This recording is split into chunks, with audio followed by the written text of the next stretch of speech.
जय जिजाऊ जय शिवराय. ढासळलेल्या आत्मविश्वासाच्या कमानी पुन्हा उभारून रक्तानं सारवलेलं शिवार पूर्णत्वास येण्याचा दिवस म्हणजे 6 जून 1674.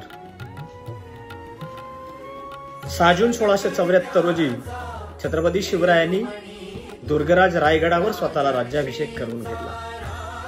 या राज्याभिषेकाची नेमकी कारणं कोणती होती हे जाणून घेणं आपल्याला गरजेचं वाटतं.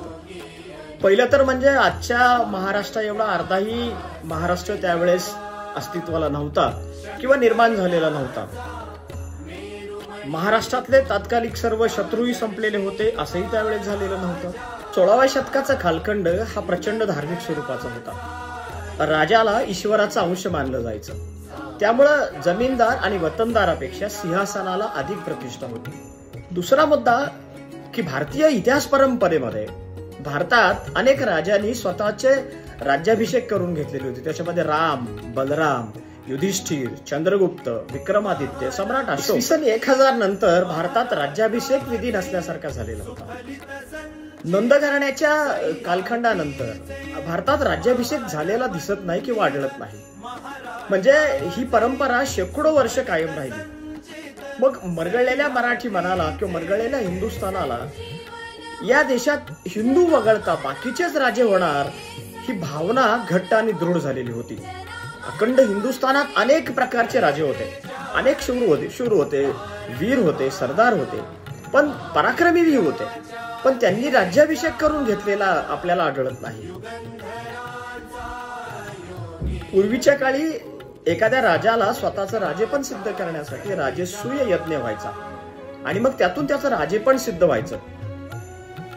छत्रपती शिवाजी महाराजांना औरंगजेब आपल्या राजेपणाला मान्यता देणार नाही हे माहीत होतं आणि त्यासाठी छत्रपती शिवरायांनी धार्मिक विधीद्वारे 6 जून 1674 स्वतःला राज्याभिषेक करून घेतला. राज्याभिषेकाच्या धार्मिक कारणानंतर राजकीय कारणही आपण जाणून घेतलं पाहिजे. 1669 नंतर मोगली फौजा महाराष्ट्रावर आक्रमण करून येणार हे जवळपास निश्चित झालेलं होतं. आदिलशाह मित्र बनलेला होता, त्यानं जुळवून घेतलेलं होतं. कुतुबशाह मित्र बनलेला होता. अशा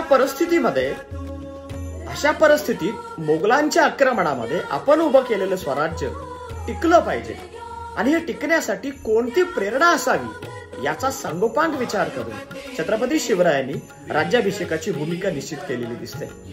स्वतःचं क्षत्रियत्व सिद्ध करत या ठिकाणी एक गोष्ट लक्षात घ्या.